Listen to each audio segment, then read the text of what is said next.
What's going on, guys? Mortgage Mike here again, and today I'm going to give you some tips about installing tile in your home. I've installed other types of flooring on other properties, investment properties, etc., like that popular laminate that everyone's using nowadays on investment property, but I decided I wanted to go with porcelain tile. And what's funny is right after I installed the tile, I came across this video with Rick Ross. Take a look. It's real motivation for the true hustlers. When this home was built, 25 million was spent by the previous owner. Look at the marble floors. Come on, many years ago, but you see, it's nothing but respectable and honorable. But this the difference. Antolini, that's porcelain. It's a big difference between porcelain and marble. And it ain't just tiles. See them? You see the difference in them tiles? You see that? Them boxes, these slabs. That's one slab. Slabs. I'm gonna have slabs. I want you to see this too. Antolini, made in Italy. No, this is none of that other stuff. This is made in Italy. You see that? You see that? See how them things line up? I'm gonna do this over 55,000 square feet, 5 million. The biggest, you heard me? I'm gonna be doing a moonwalk on you niggas. So as you can see, Rick Ross is balling on another level. But there's a few things that you can learn from what he's saying there regarding marble versus porcelain tile. He is right in that porcelain tile is extremely durable, right? It's in some cases much more durable than marble, believe it or not. Marble is a natural stone, and even though it is durable, it looks beautiful.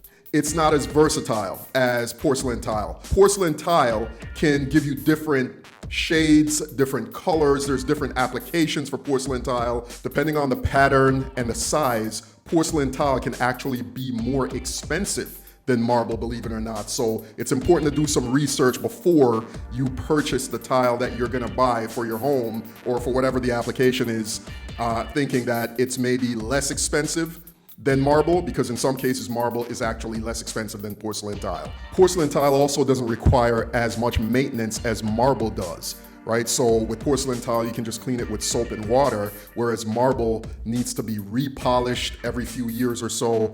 You're also gonna need to treat it after you finish the installation. So that's one of the advantages of porcelain tile over marble. But marble is mainly gonna only be available in the classic natural looks, right? Those browns, dark browns, sometimes in green, etc. You're not gonna get the same type of variety. There's porcelain tile that you can get to mimic the look of wood or even terrazzo. I hope you're enjoying this content. If this is your first time on my channel, don't forget to like, share, and subscribe. Okay, so tip number 1. The first thing you wanna make sure you do is remove and demo the old tile. Now, I say this because there are some installers who will try to convince you that it's okay to install the tile over the existing tile.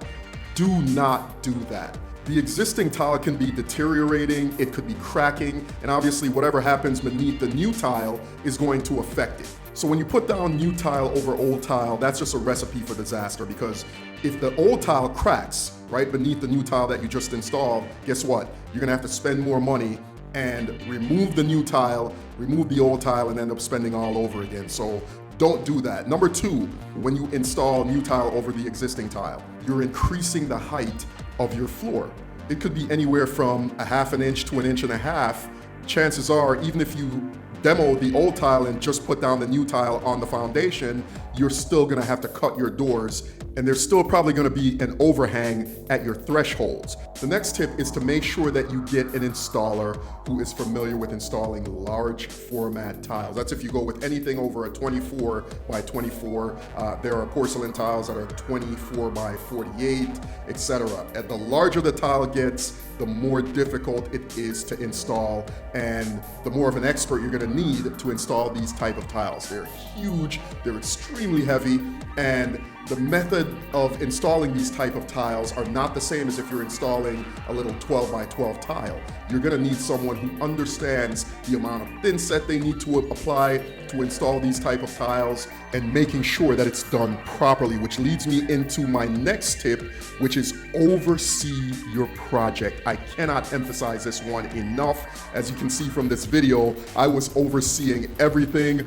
I'll tell you a quick story at the end of the video about that, but oversee your project. I had a neighbor of mine who just did an entire bathroom and flooring job that she then had to redo. I spoke to the new contractors and they were like, yeah, we had to rip out everything the last guys did because they messed up and reinstall everything. All the tile, her bathroom fixtures, the whole 9 yards. I was like, oh my God.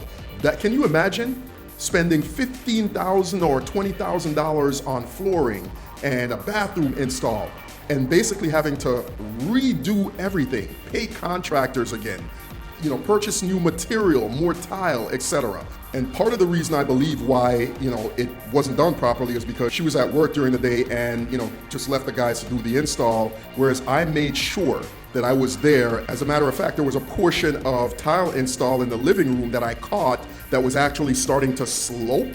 I took the level and saw that it was off by a lot. And I told him, hey, you gotta pull that tile back up and put some more thin set, level it off better. And that's what they did. And if I didn't catch that, the whole side of my living room would have probably been sloped at an angle, because once that tile dries, unfortunately, a lot of times, depending on the installer, they're not going to admit that they made a mistake and, to redo that work. And then also it's an expense on you, right? Because if I didn't catch it, I would have to go out and buy more tile to have him redo that part. So when they make a mistake, if they make a mistake, it's your expense. Which leads right into my next tip, which is you're going to need to buy more tile and more material than you actually think you need. So in my living room, it's about an 800 square foot area or so. And I bought enough tile to cover, 850 square feet. And I ended up having to go back